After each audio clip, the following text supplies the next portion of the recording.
The next thing that you're going to need to do is a comparable report. This is important for the buyer so they can see what the going rate for properties in the neighborhood is. So in order to do that, you're going to go to the gray search bar at the top where it says searches. And this is how I do a CMA, how I do a comparable report. I'm going to scroll down to where it says radius. I'm going to click that. It's going to open up the search criteria.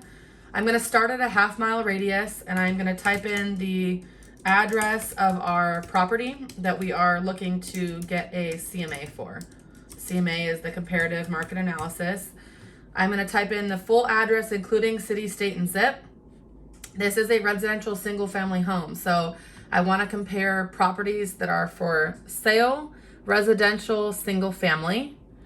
And we don't only want to just pull active properties, but we want to pull pending, accepting backup, pending, and sold. And it's going to automatically go back about 6 months, which is what an appraiser would pull if they were pulling comparable sales as well. It's thinking to see how many we've got. We've got 20 properties that are currently active, pending, accepting backup, pending, or sold in that area. Now, I do want to shrink that a little bit, and we want to find properties that are comparable. So I'm going to go ahead and I'm going to go over to my tax profile, and it lists the property to be 2292 square feet. There's no pool on this property, but at 2292, I'm going to search.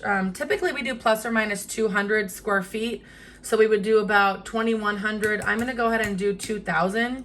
And then we were almost at 2300 square feet. So I'm going to search from other properties that are 2,000 to 2,500 square feet. So again, the subject property was 2292. I'm going to go roughly plus or minus 200 square feet from that. Now, when I put that in, it took my comparable properties to 0. So that means there are no properties in a 6 mile radius that have sold since July that have square foot between 2,000 and 2,500. So what I'm going to do is I'm going to delete that right now.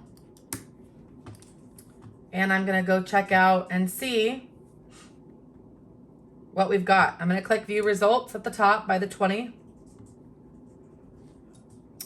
Let's see what we do have in this neighborhood to compare.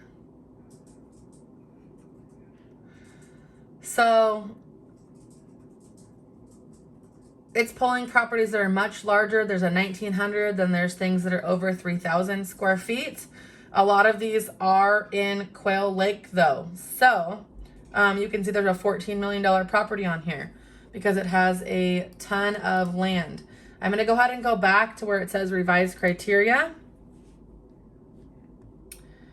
I will widen my search a little bit to structure. I'll do 1,900, and I'm going to cap it at 3,000 square feet.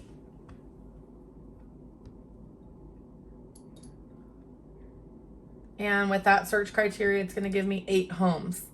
With these 8 homes, I can pull that and get a good idea of what's currently active and what has sold here in the last 6 months. It's not ideal for what it's showing, but you could save this if you wanted to.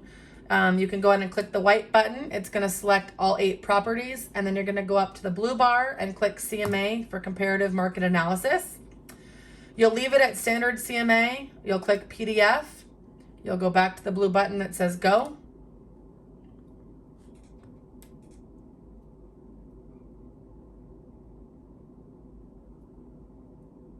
And then once it pops up, you can save this as a PDF.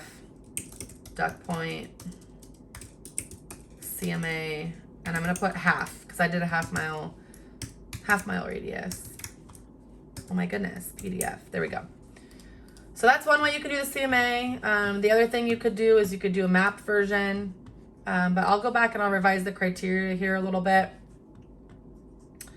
I'm going to go a full mile out, and then I'm going to move this sold date from July. We'll go back to April 1st of 2022.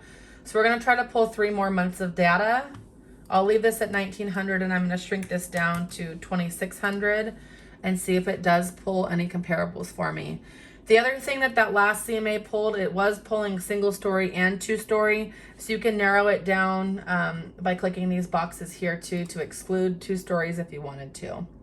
If I exclude 2 stories with this widened search of a mile, I have 5 properties. So this might be a little bit better of a comparative market analysis, even though we're in a completely different market now than we were previously. As you can see, this home previously sold for $625. So that's the example we're using. But this is a good way to look at your CMA as well. So you can save this one too. I usually only send one CMA to clients, but there's a couple different ways you can pull, and then I'll save that.